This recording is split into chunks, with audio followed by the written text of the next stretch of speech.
What's up, guys? Welcome back to the channel. Thank you so much for tuning in. We are here back at my dad's shop. Got the car over here and we're going to put a transmission in it.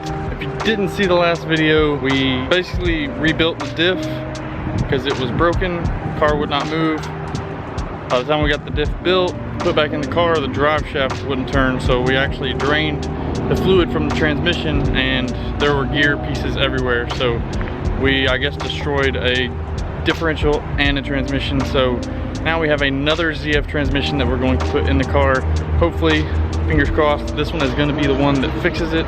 We don't have to do this anymore until we can obviously afford a dog box or something more durable to put in the car for racing purposes. But we're gonna go ahead and get her up on the rack, get the drive shaft out of it, and then start trying to figure a way to get this transmission out without having to drop the whole engine.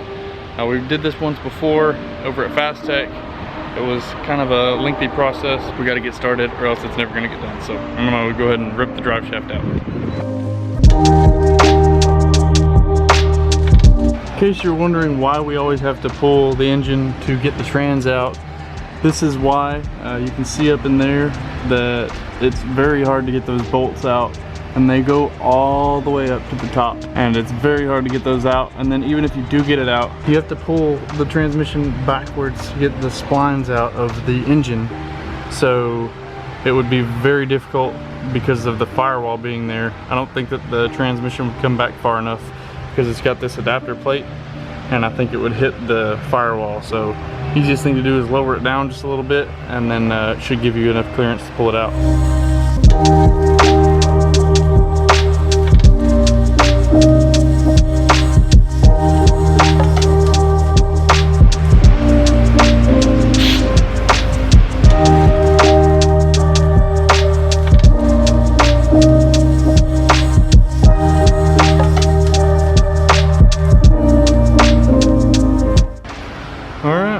Now the drive shaft is out.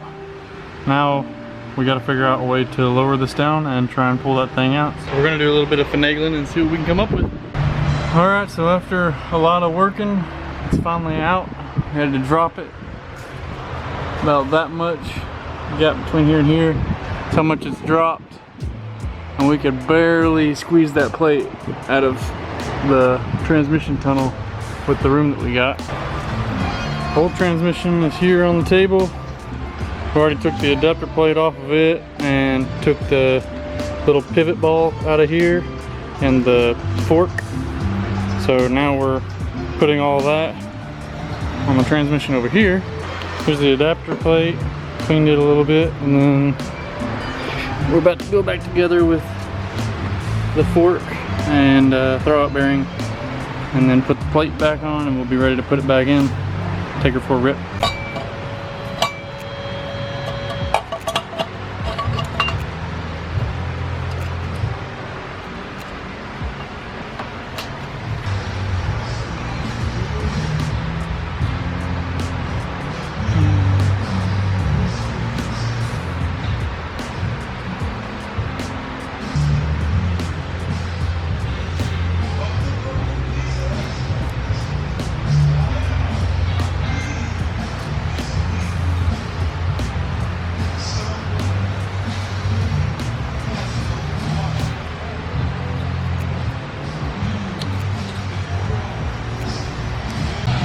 Well, it's back in, went in much quicker than it came out.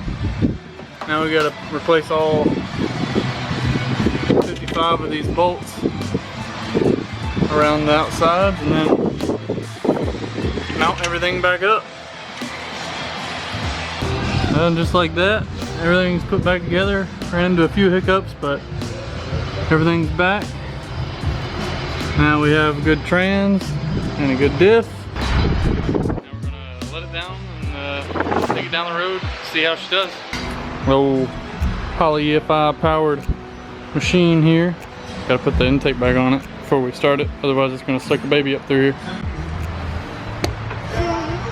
Alright, let's get in this thing. Turn her over here.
Well, you can see from that clip that we had a little bit of fun in it.